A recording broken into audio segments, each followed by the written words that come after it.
We have a huge show planned for you guys today. Joe Biden is now being investigated for having official documents at his personal property. Also in the news, we finally got Joe Biden to visit the place where his policies affected the most, the border. Also, we have Brazil protesting at their Congress, and the left is, of course, relating this to Trumpism. We have another shooting in Virginia, and of course, like every other time, the left is connecting this to gun rights. You're watching the Dimitri Cerrujo Show, and I'm your host, Dimitri Cerrujo. Without further ado, let's begin. I got facts over tracks, this and that, spitting slow, spitting fast. I could roast, I could gas, think I'm okay at last, but I don't know if that can erase all the past. Starting off, we actually have Biden makes tightly controlled visit to the southern border, his first as president. Now, I don't know if the CNN article is actually going to go over this, but it's very, very stupid that they're actually doing this, and this is why. It's very stupid that they're actually doing this because of the fact that he not only had the places that he is going to visit all cleaned up the day before he went there, but also at the same exact time, we do not have him looking at the full scope of this crisis. We only have him visiting the places that they cleaned up to make it look nice and shiny for him to go. We also have a failure crisis around the places that he went to. So let's just say that he went to a place like, let's just say Mexico City. Right outside Mexico City, we have tents set up for the homeless. We have a homeless crisis in Mexico. So why are you visiting the places that they fixed up for you? Why are you going to those places? How about you go and look inside of those cities? Moving on to the article, we actually have President Joe Biden visit the United States border on Sunday for the first time as president, but he did not appear to see or meet with immigrants, including during a trip to a migrant center. Biden spent several hours in El Paso in his first visit to the southern border as president, following growing outcry and criticism that he has not yet seen the crisis he created by the record number of migrants streaking to the border firsthand. But the brief visit appeared largely focused on the endorsement issues and speaking with the border enforcement personnel.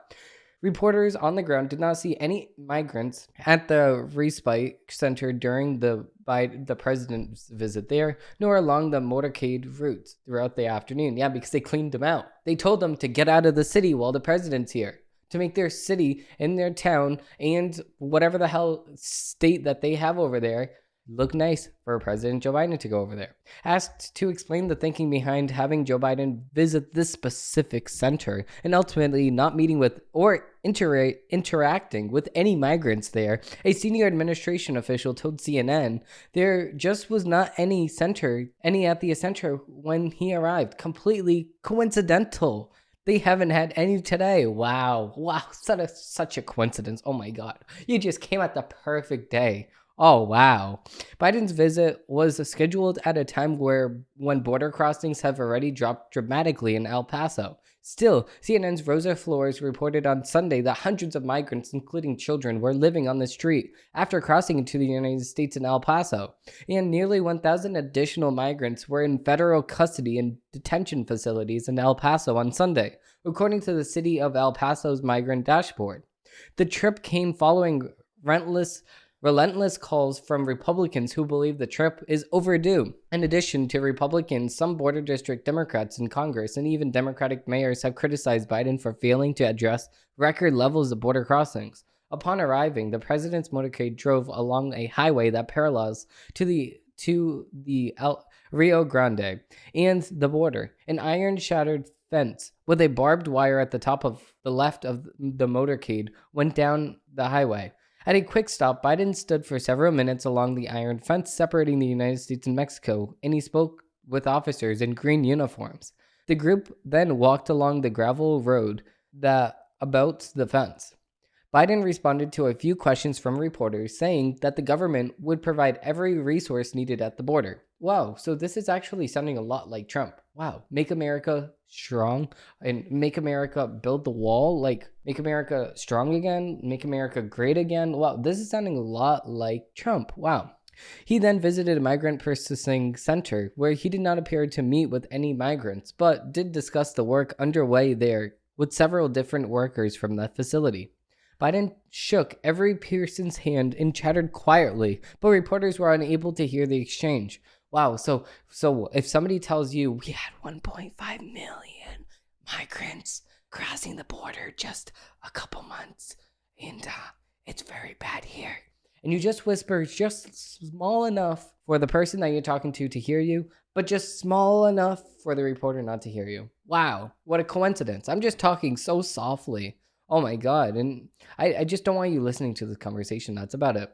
Moving into the next article, we have breaking DOJ FBI probing classified docs from Biden's vice presidency found at Biden think tank. Report says, wow, so we actually have a report of Joe Biden being investigated for having official documents at his personal facility. Oh my God. Whoa, didn't we just say this about Trump a few months ago? We were talking about this a few months ago. Well, we got him now. We got him in a corner. Oh my God, he had official documents in his Florida vacation spot. Oh my God. But now when President Biden does it over here, it's such a big deal. It's not a big deal. I mean, when Trump does it, former President Trump does it, it's a big deal. But when Joe Biden over here does it, it's not a big deal. We just say, Uncle Grandpa, you're okay. Like, come on now. Moving on to the article, we actually have Attorney General Merrick Garland has reportedly assigned United States Attorney for Northern District of Illinois, John Lurish, to review classified material from President Joe Biden's time as vice president that was discovered at a Biden think tank. CBS News reported that the approximate 10 documents were found at the Penn Biden Center for Diplomacy and Global Engagement in Washington. The files were discovered by Biden's personal attorneys when they were, quote, packing files housed in a locked closet to vacate office space at the Pennsylvania Biden Center in Washington, D.C. The attorney said that the information was found in a box with other materials that were not classified. CNN reported that some of the classified materials that were discovered included top secret designated as sensitive compartment information, which means that the materials include highly sensitive information obtained from intelligence sources. Richard Selber, special counsel to the president, said that the moment the material was found on November 2nd, that the White House's consul official immediately notified the National Archives, and the material was retrieved the same day. Oh, this is how they're trying to make this seem like a different situation than the Trump situation at Mar-a-Lago. They're saying that they just contacted the National Archives immediately, and they said, come get it. And then the very next day, the National Archives got it. So they're trying to say that this is two different situations, and they're trying to relate this to Trump's situation, but not saying it at the same exact time because they don't want to make themselves look bad. Of course, the discovery of these documents were made by, I already said that. The DOJ's review of the materials is the first step in determining what further actions could be warranted, the report said, including the possibility of a criminal investigation and appointment of a special counsel. Lunch was appointed by the former President Donald Trump and is one of the only two remaining United States attorneys from the Trump administration, the report noted. The other holdover is David Weiss, who is conducting a criminal investigation into Biden's son, Hunter Biden. So it's just crazy why they made such a big deal about Trump's National Archive, the National Archive situation with Trump at Mar-a-Lago, but they don't make a big situation about these official classified documents at a Biden think tank. Like, why is there two different situations going on here? Yeah, because you obviously have your biases and you have your biases. It just does not make any sense. Moving on to the next segment, we actually have the headlines of the week. So, at the headline of the week, we actually have Bolsonaro supporters storm Brazilian Congress. So, what actually happened? Hundreds of Bolsonaro supporters, which I like how Bolsonaro, they're trying to blame him. Like as if this is the same exact thing as the Trump January 6th thing. They're trying to relate to this situation. They're trying to say that it's the same situation. It's really not. Two different situations, but they're the same situation that the media is trying to do. They're trying to relate this to whoever's the head of the January 6th protest, and they're trying to relate this to whoever's the head of the protest on, I guess, January 10th. So it's like, or January 9th. So it's like, why are they trying to blame the people that the people are protesting with? Like, they're blaming the person at the head of it. Even though Bolsonaro actually came out and said, listen, protesting is our fundamental right. But you cannot be burning down things. You cannot be rioting. You cannot be smashing things within the Capitol and Congress of our country over here.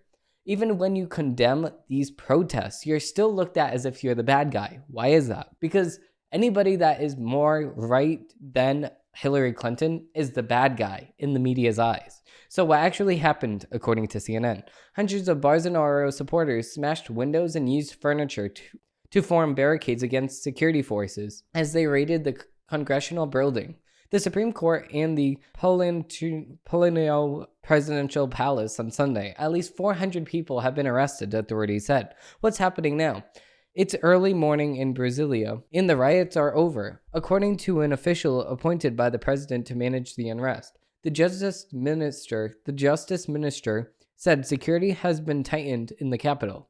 What Lula da Silva said. Visiting the scene, the president promised to punish those involved with the violence. Earlier, Lula da Silva described events in the capital as barbaric and said a lack of security had allowed the Bolsonaro fascist supporters to breach barriers set up security personnel. How Bolsonaro responded. Writing on Twitter, Bolsonaro also denounced the actions of his supporters, saying that although peaceful and lawful demonstrations were part of a democracy, depredations and invasions of public buildings as occurred today, as well as the one practiced on the left in 2013 and 2017, escaped the rule. So the thing is that he denounced all forms of rioting. So why is he looked at as if he's the bad guy? Why is he looked at as if he is the person enabling these riots? Why? Because the media has a bias. The media has it out for anybody that's more right than Hillary Clinton. So anybody, literally. So, of course, they're going to call him a right-wing extremist. And of course, they're going to be on Lula da Silva's side, even though that Lula da Silva is literally a fascist taking over the country and using the country for his own good. They're going to blame other people. They're going to blame all of these other people. They're going to sit here and blame Bolsonaro they're going to sit here and blame Bolsonaro for all of the things that he did that were wrong through the country. But they're not going to sit here and say everything that Lula did that was wrong through the country. It's just a backwards world. Moving on to another article we actually have from Breitbart, we have European leaders back far-left Lula after government buildings stormed in Brazil. Political leaders in Europe have denounced recent protests that saw a number of government buildings in Brazil stormed by citizens on Sunday. Senior politicians in Brazil's Paris, London, and beyond have came out in combination of recent protests in Brazil, which saw demonstrators storm a number of government buildings in the city's capital in response to the election of far-left Luciano Lula da Silva, more commonly known as Lula, as president. It comes as the presidential election in South American country remains mired in controversy, which the country's own armed forces saying that they could make no guarantee that the poll last year depositing right populist Jair Bolsonaro was not absent of serious fraud or irregularities.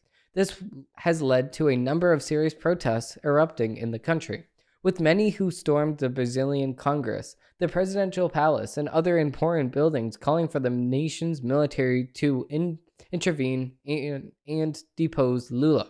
These protests have now been roundly condemned by politicians across Europe, with officials at both the European Union and national levels taking to social media to denounce those involved. I strongly condemn the assault on democracy in Brazil. This is a major concern for all of us, the defenders of democracy. There's no defender of democracy, first of all. So the thing is that the people have the final say. If you are a real defender of democracy, in your own words, then wouldn't you be in solidarity with the people making their voice heard? Wouldn't you be in solidarity with these people actually voting? In our case in the United States on November 8th, wouldn't you be in solidarity with these people making their vote matter and making sure that they feel as if their vote actually mattered? If you actually cared about democracy and you are an actual defender of democracy, then you would be doing everything the opposite way. That's just so easy to understand.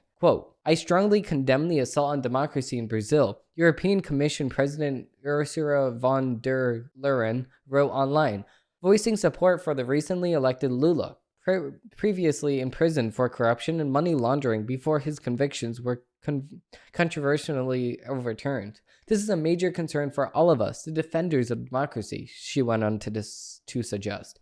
These sentiments was echoed by Germany's Chancellor Olaf Scholz and Ireland's Deputy Prime Minister Michael Martin, both of whom decried what they called a violent attack on Brazil's democracy. Meanwhile, Britain's Prime Minister Rishi Sunak also condemned any attempt to undermine the peaceful transfer of power and the democratic will of the people in Brazil, adding to both Lula and the government have his administration's full support going forward. Although much of Europe appears to be presenting a united front when it comes to the protests in the capital of Brasilia, infighting seems to have gripped many within the country itself. For instance, while condemning what he called the fascists who, quote, invaded the palace in Congress, President Lula also took aim at his own police force, with the head of the state reportedly accusing them of doing absolutely nothing to protect the capital. Absolutely nothing is in his own words.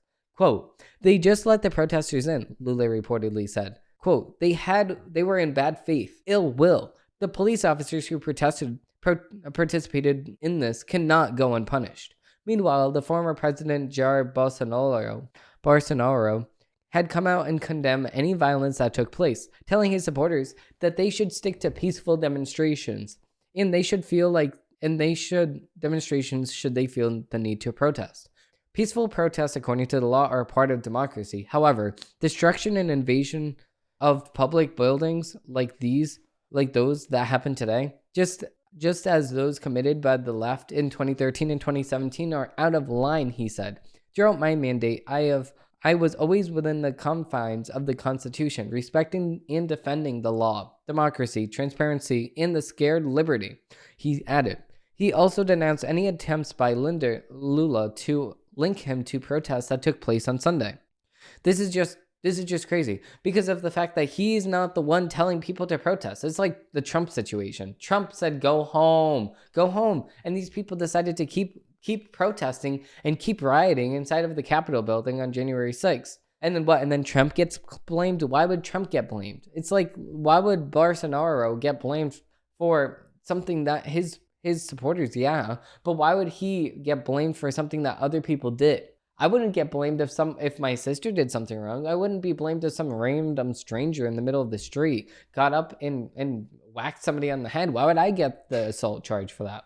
I absolutely would not. I would not get the charge for that. So why would these people at the head of protesting get blamed for it? It's like the people that burnt down cities on the BLM riots. Why would I blame the head of BLM? Unless you are the one orchestrating these protests and telling people to commit arson, then you're not the one to blame. Moving on to the next segment, we actually have a dozen takes. Now, without further ado, let's dig in.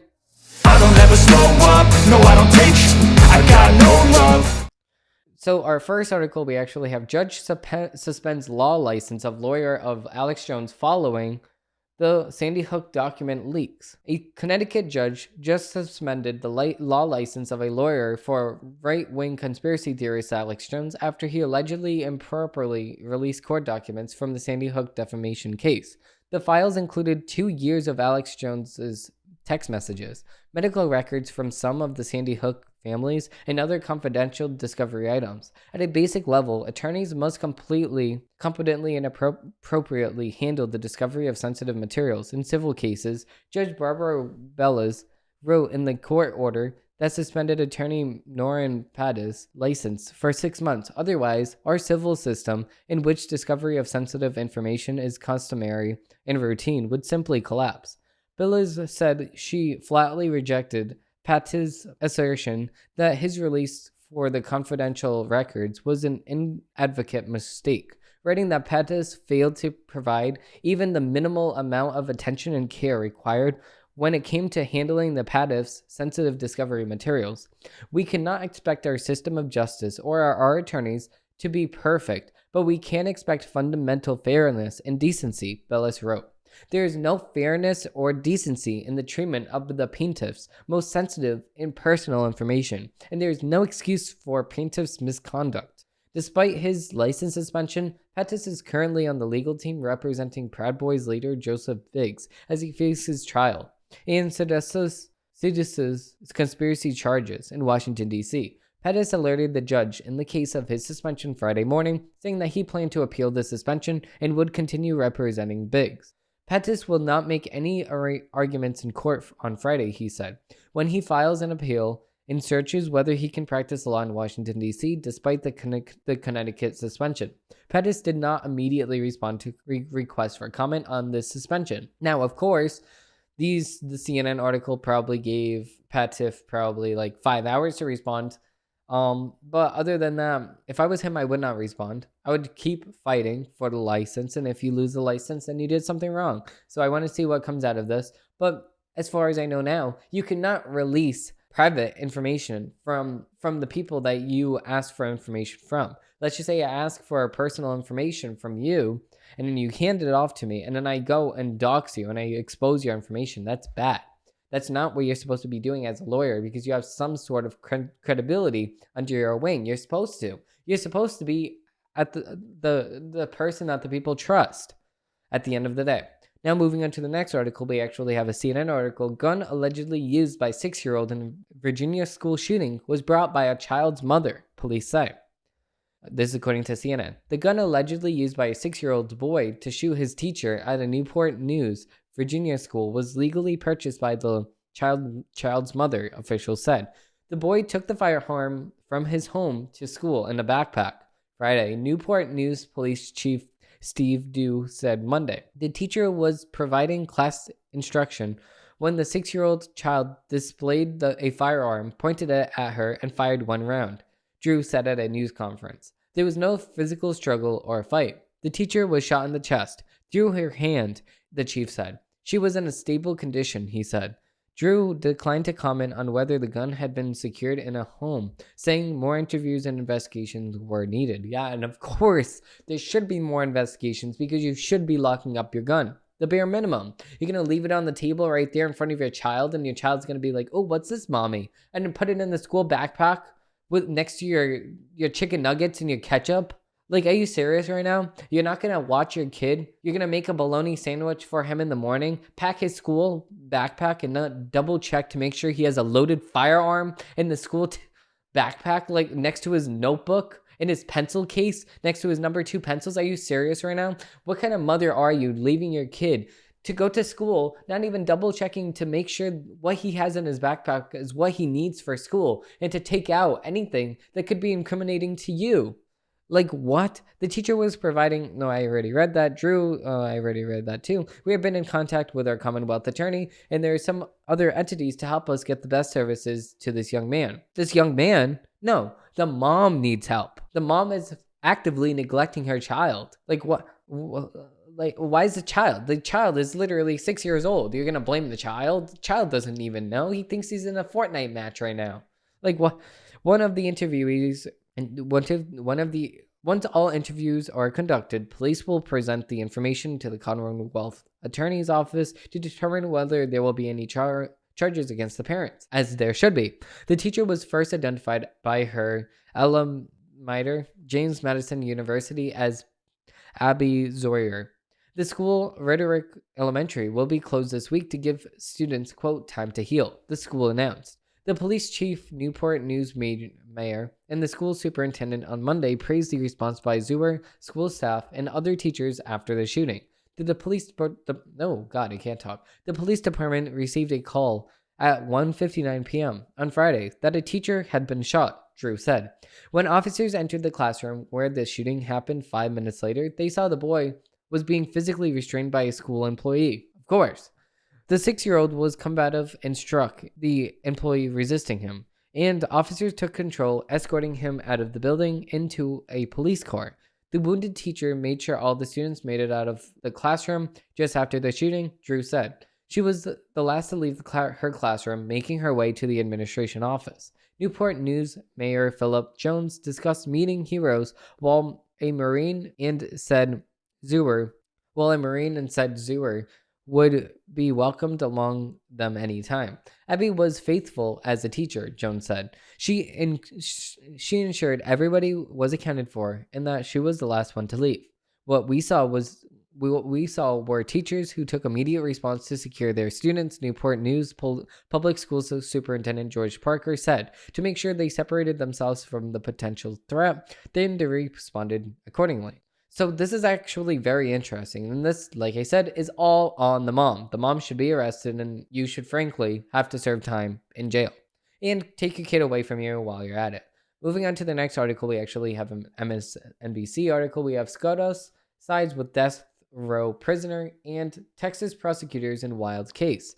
What is this wild case? Well, the Supreme Court isn't friendly to death row prisoners. In fact, it's downright hostile. Well, yeah, duh. You're on death row for a reason. So it was almost surprising on Monday morning when the court sided with Texas prisoner Alvaro Escobar, sending his case back to the state to further review. Of course, this is what always happens with death row victims, or death row prisoners, I should say, not victims, death row prisoners. You do something very, very evil. You kill a bunch of people, just like the Boston Massacre. You kill a bunch of people, and you're still not dead 8 years later. Killed a goddamn person that killed many other people. You're on death row for a reason. Kill them already. To be sure, the court has helped the Trump administration jumpstart federal executions. Isn't having an identity crisis. Indeed, it refused an execution stay on Monday for another Texas prisoner, Robert Freda. And in another Texas death row penalty case, the court rejected an unusual appeal that somehow referred to an interview with comedian Jeff Ross. So what was different in Escobar's case? Believe it or not, Texas prosecutors agreed that he should get a new trial because of the faulty DNA evidence used to convict him in 2011 of murdering Bianca McDonald, as the New York Times reported. 5 years after Mr. Escobar's trial, an audit by the Texas Forensic Science Commission revealed shortcomings in the DNA lab's work, including failures to follow scientific protocols, bias, contaminated samples, and inadequate training. The lab suspended its operations and it had never responded. And it had never reopened. But wait, if the prosecution agreed with the defense, then what was the case doing in the Supreme Court? Thank the Texas Court of Criminal Appeals for that. The state's top tribunal for criminal cases has the unusual destination for making the Supreme Court seem even-headed sometimes. The state court didn't even acknowledge the prosecutor's position when it ruled against Escobar's last year. It wasn't too surprising then that the Supreme Court told the Texas court that it messed up, though the justices said so legalistically. Well, duh. Why would the Supreme Court justices, talk like a normal person? They're going to talk like a scholar because they're supposed to be a scholar, you dum-dum. The case is remained to the Court of Criminal Appeals for Texas for further consideration in light of the confession of error by Texas. The brief order read in part, remarkably, no justices dissented from the order, including ones most likely to rule against death row prisoners. Conservatives Clarence Thomas, Samuel Alito, and Neil Gorsuch. Of course, this doesn't mean that the High Court has gone, quote, soft on death row appeals. Look no farther than its actions in other cases on Monday alone. The Supreme Court rebuke of the Texas ruling says more about the state court than it does the Supreme Court. If anything, the fact that it was up in the air whether the justices would even acknowledge the Texas prosecutor's confession of error is an incitement of the court itself. MSNBC, you're just so stupid. Your takes are the most stupid. You take a good thing. See, we're reconsidering this case. You take a good thing and you just make it sound so stupid. You make it just sound so uneducated and so dumb that I, for one that supported the reconsideration of this case, now does not want the case to be reconsidered because you just made it sound so stupid. Listen, you reconsidered the case because the DNA evidence was contaminated with other substances. Why are you relating this case to other factors that does not have anything to do with this case, MSNBC? You're trying to make the case that the general court generally makes bad statements and bad conceptions and bad orders on cases regularly. It does not. The court looks at the evidence in front of them.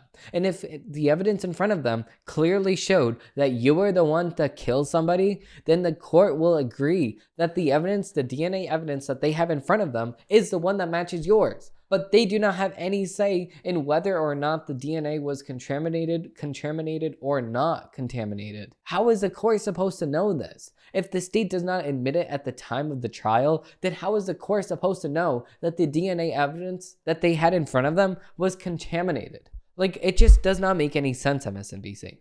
Now, moving on to the next MSNBC article, because I just love putting my blood sugar up, my blood rate, my blood pressure up. We have the GOP House for compensation that never should have happened. As the House prepared to hold its 14th vote for Speaker late Friday night, Kevin McCarthy and GOP leaders seemed quite confident that they finally had the votes. Their smiles quickly faded. McCarthy still didn't have the support he needed to prevail. Shortly before midnight, it had become clear that Republican leader was poised to fail once again, and as motions ran hot, McCarthy and others faced their pressure on Rep. Mark Gatiss of Florida, one of the ringleaders of the GOP's anti-McCarthy faction.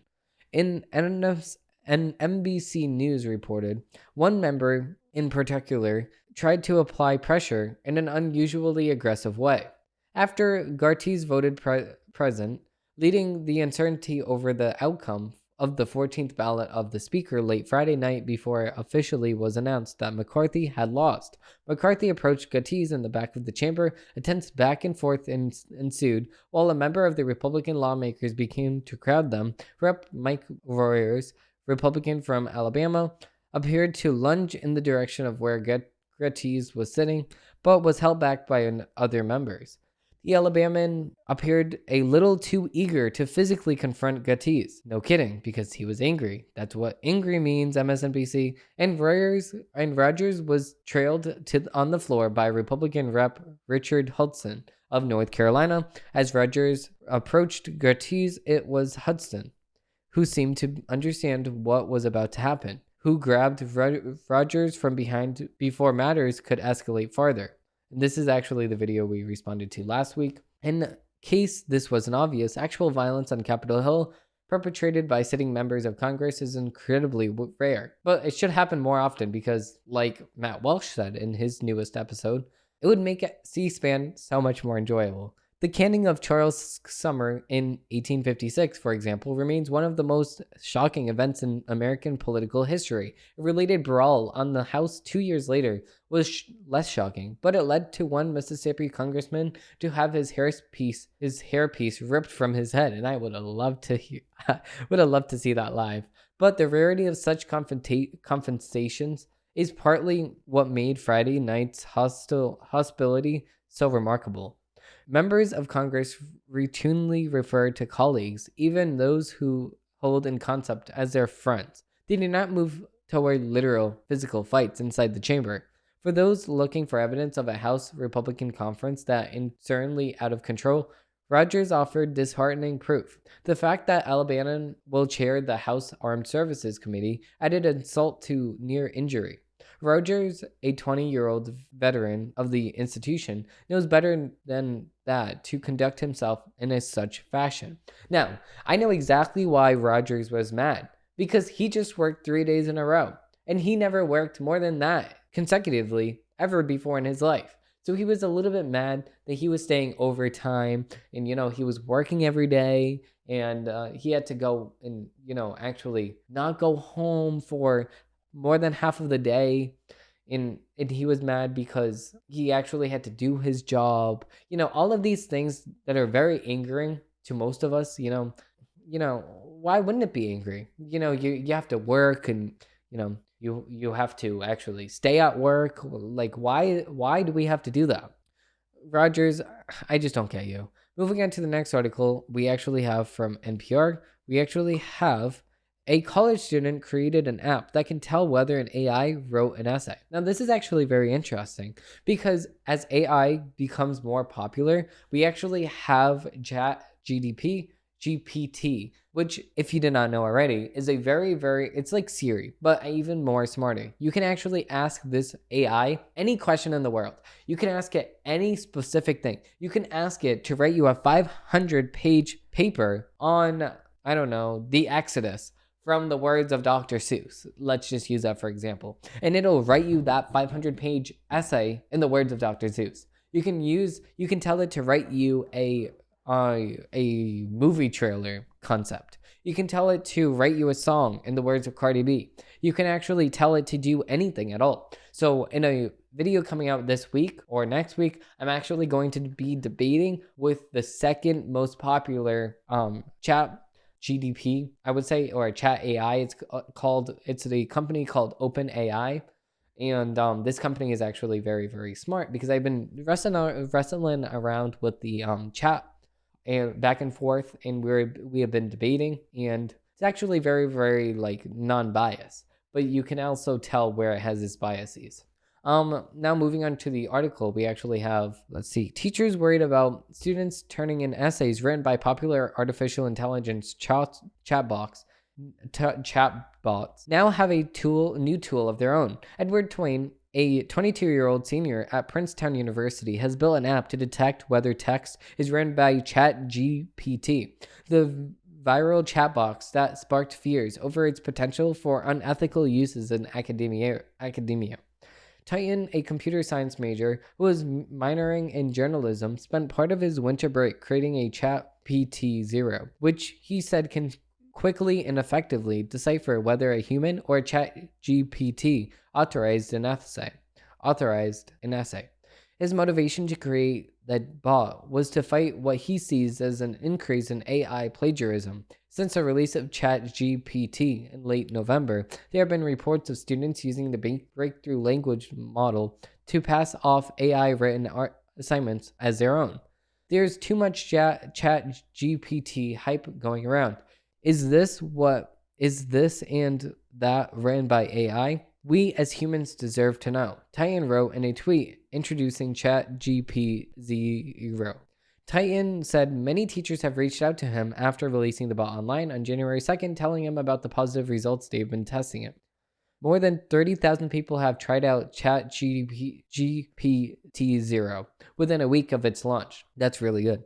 It was so popular that the app crashed. Streamlit, the free platform that hosts GPT-0, has since stepped into support of Titan with more memory and resources to handle the web traffic.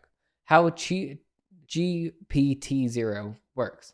To determine whether an excerpt is written by a bot, GPT-0 uses two indicators, perpetuity and burstedness. Oh my god, I can't even say any of these words. Perplexity measures the complexity of text. If GPT-0 is perpetrated by text. Okay, so I'm just going to stop it right there because this is just too complex for the general viewer and more importantly me. It's too complex. So how it basically works is it analyzes the sentence and it sees if a human wrote it or a chatbot actually wrote it. Because a chatbot or an AI cannot fully make variations of sentences the same exact structure as humans because humans are purely random. Robots are not purely random. And that's ultimately what he researches. That's exactly what he found. And that's exactly what this GPT-0 actually does. Now, it's giving massive I would say like teacher's pet vibes, but I would say that it would be more beneficial for society to actually have this chatbot rather than not have it. So it's better for him. Moving on to the next article, we actually have another NPR article. We have Biden's national security advisor is hopeful war over Taiwan can be prevented. Well, is this true or is this not true? Well, moving on with the article, we have tensions between the United States and China over Taiwan have raised in the prospect of a potential military conflict. But National Security Advisor Jake Sullivan believes such a scenario can be avoided. There is risks of conflict with respect to Taiwan, but I believe that with responsible stewardship, we can ensure that the congruency never comes to pass. And that is our responsibility, he told Morning Edition host Steve Inskeep in an exclusive interview. Sullivan, however, acknowledged that achieving this objective will require, quote, hard work and, quote, coordination with allies. It will require us following through on all the commitments of the Taiwan Relations Act, which for 40 years now has said that we provide defensive articles to Taiwan, and it will require direct diplomacy with the People's Republic of China, he said. The China Communist Party, more widely known. We have to make this a priority to ensure that there is not a war over the Taiwan Strait. On December 23, China urged the United States to stop testing Beijing's red line on Taiwan, which China considers part of its territory. The United States must take seriously China's legitimate concerns, stop containing and suppressing China's development, and particularly stop using semi-tactics to constantly challenge China's red line, the Chinese Foreign Ministry said in a statement. Chinese leader Xi Jinping raised the issue of the Taiwan with President Biden during their meeting with G20 summit in Bali in November 2022. He reinstated that the Taiwan question was a very core of China's core interests and the first red line in bilateral ties. Beijing further stroked tensions by conducting multiple military exercises in the Taiwan Strait over the past year. In late December, China sent 71 military planes and 7 ships toward the island over a 24-hour window after Beijing expressed anger of Taiwan-related provisions on the ominous spending bill. Sullivan's comments about Taiwan are part of an interview that touched on a number of other national security concerns, including semiconductors, Ukraine, and Middle East. The interview had been editing for length and clarity. So the thing is that yes, we need to make sure that China and Taiwan do not go and start attacking each other. We cannot have Taiwan being taken over by China because Taiwan creates every single chip we use for all of our electronics, all of our cars, all of our everything. Taiwan actually produces all of these chips. Now, the number one thing that we can do as America is start producing these things ourselves. But of course, it is too expensive, and nobody actually wants to invest that heavily into our production in the United States.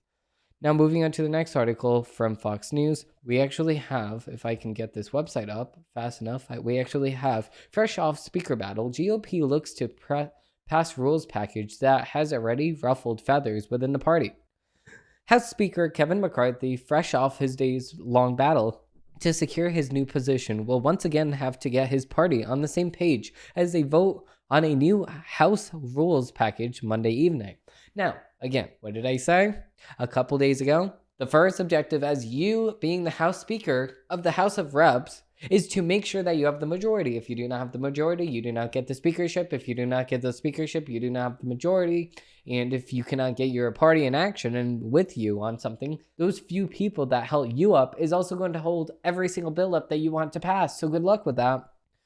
I already said this, but Fox News is a little late to the game, I should say. The package's proposals include capping spending at the 2022 level for the next 10 years. Now, good luck with that, because every single time that we had a cap on the spending, it never got anywhere. And if we ever want to halt the expenses and we wanted to shut down the United States for a couple of days because we are protesting the spending, then we just give up a couple days later. And the Democrats know this, which is expected to result in significant cuts for existing programs. What programs exactly? This has some Republicans like Rep. Tony Gonzalez, Republican from Texas, worried that defense spending will be slashed. Exactly. We can't have defense spending be slashed. We need to actually cut Social Security. We need to actually cut Medicare and Medicaid. Well, Medicaid is different, but Medicare. We actually have to actually cut Mass Health. We need to cut Obamacare. Like, these are the things taking up 87% of the debt. And then the other 7% is our interest to the debt. Or 7% of the debt is interest to the debt. Like, that's just absurd. This is a proposed billions of dollar cut to defense, which I think is a horrible idea. Of course it is. Gonzalez told CBS's Face the Nation on Sunday, when you have an aggressive Russia and Ukraine, you've got a growing threat of Russia in the Pacific. You know, I'm going to visit Taiwan here in a couple weeks. How am I going to look at our allies in the eye and say, I need you to increase your defense budget, but yet America is going to decrease ours? Gonzalez said he plans to vote against the rules package, leaving McCarthy already slim majority even slimmer as he tries to get rules passed. Rep. Nancy Maher, Republican from South Carolina, also told CBS, I do not want to see defense cuts, saying that she was unsure about her support for the rules. Rep. Jim Jordan, Republican from Ohio, who was expected to lead the House Judiciary Committee, defending spending cuts even for defense, in a Fox News Sunday interview. He pointed to the government's massive debt, saying everything has to be on the table. Jordan suggested that military cuts could be made by eliminating woke policies and re-examining aid to Ukraine, allowing the government to focus more on troops and weapon systems. No, I agree.